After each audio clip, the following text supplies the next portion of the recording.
become extraordinary, you need to work little extra. So that the extra comes to the ordinary. Before coming to this event, I thought what I'll share. As I said, recently I was in Kochi and I made a couple of points. And again, my colleagues are here, my students are here. Some of the students I have taught and I was taught by them. It was never a one-way process. I was taught by them, by their curiosity, by their questions, by asking me to revise or revisit my paradigm. First issue which comes to my mind is how have we addressed or how have we addressed structural inequality, which means lot many things. Racial inequality, caste inequality, because that's a phenomenon we face 24/7 in our country, in our subcontinent.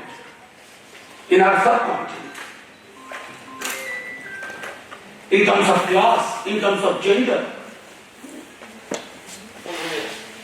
The fact is, and I repeat, I don't dispute that addressing individual concerns are very important.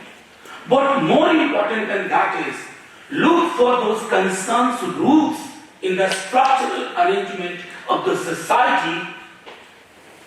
We feel short. That's something which schools of social work, association of schools of social work, or department of social work, or practitioners like Rukmini ji. She is doing a wonderful job, I am aware of it. We get data from her, which we use in the parliament. So that's my second. Even Dr. Vikas Gupta ji spoke about social justice. It has become just a slogan. And sloganeering is good for politics, not good for a profession like social work. Social justice means that you have to make sure that justice is not frozen like ice. It must ensure what it should provide as a blueprint, as an alternative to the society we are living in and we wish to live with and live by.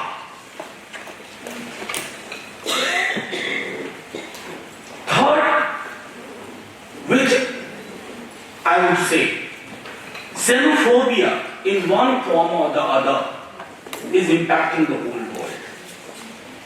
Look at the kind of leadership which is emerging in every part of the globe. The one who can scare most is the most popular one. The one who can make you love each other is probably considered a little weak, not up to the mark. Our job is to fight against that xenophobic tendency everywhere. Because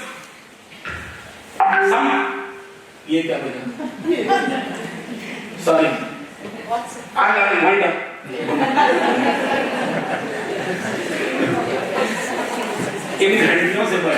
I'm scared of anything when I'm speaking. We have a chairman, this is like a speaker in the lower house. We have a chairman who also happens to be the vice president of India. And he also is the visitor of our university.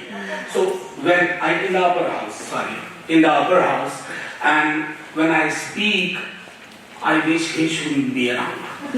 Somebody else should officiate on his behalf, because he is very particular about the bell and the timing.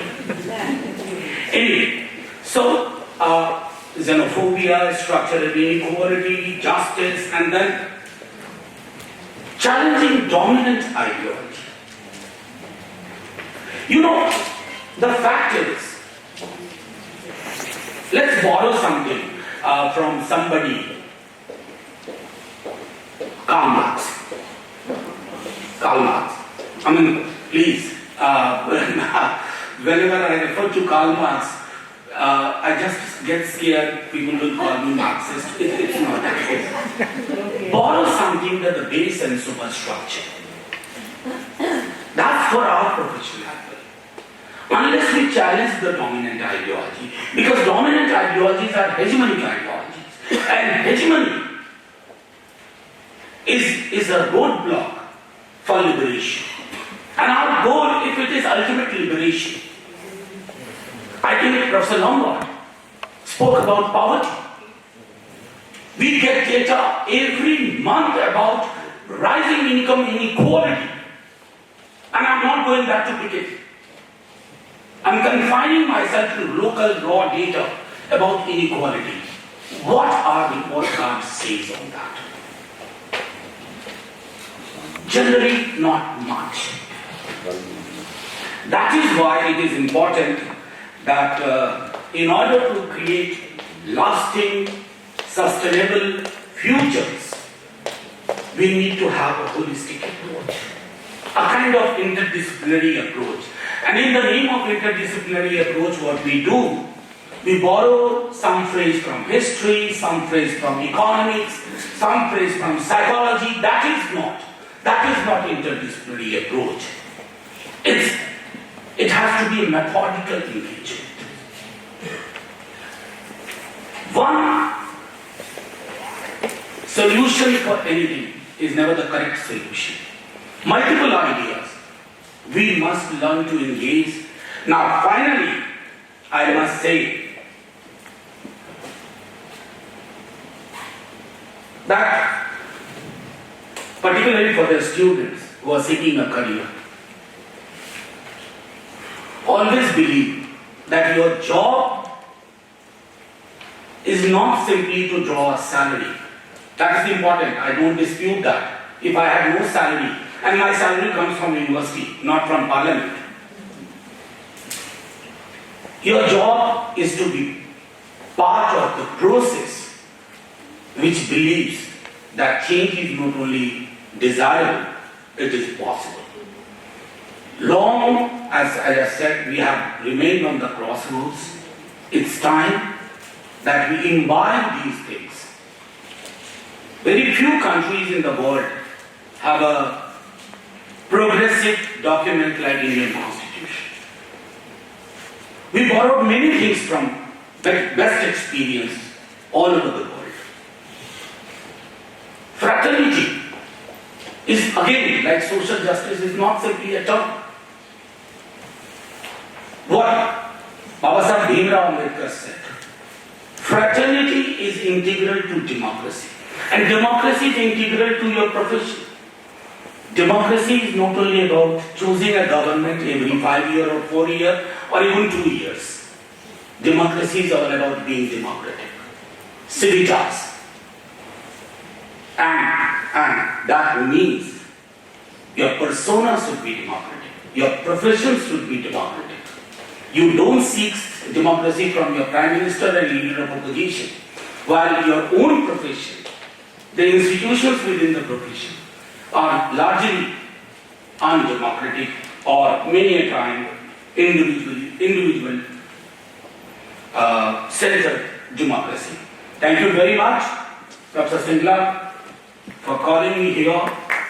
As I said, such occasions become part of me in the sense that after so many months when you visit your colleagues, you talk about your profession, because I have carried this profession in the parliament.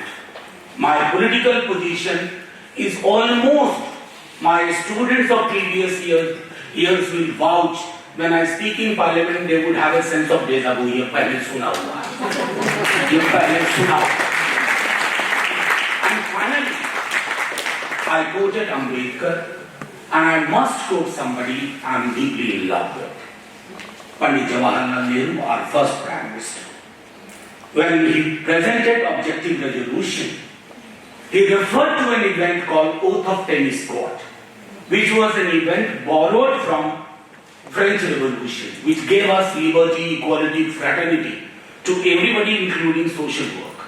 Now, when the king realized that these members of the Constituent Assembly of France, they are going beyond the mandate, the king started closing the rooms. Meeting nahi hogi. You can't sit here. Like somebody closes this room, I hope it doesn't happen. So, finally the members of the Constituent Assembly moved to the tennis court and took an oath. Come what may, we will stick to the agenda. We all require oath of tennis court within us. Thank you so much. Right.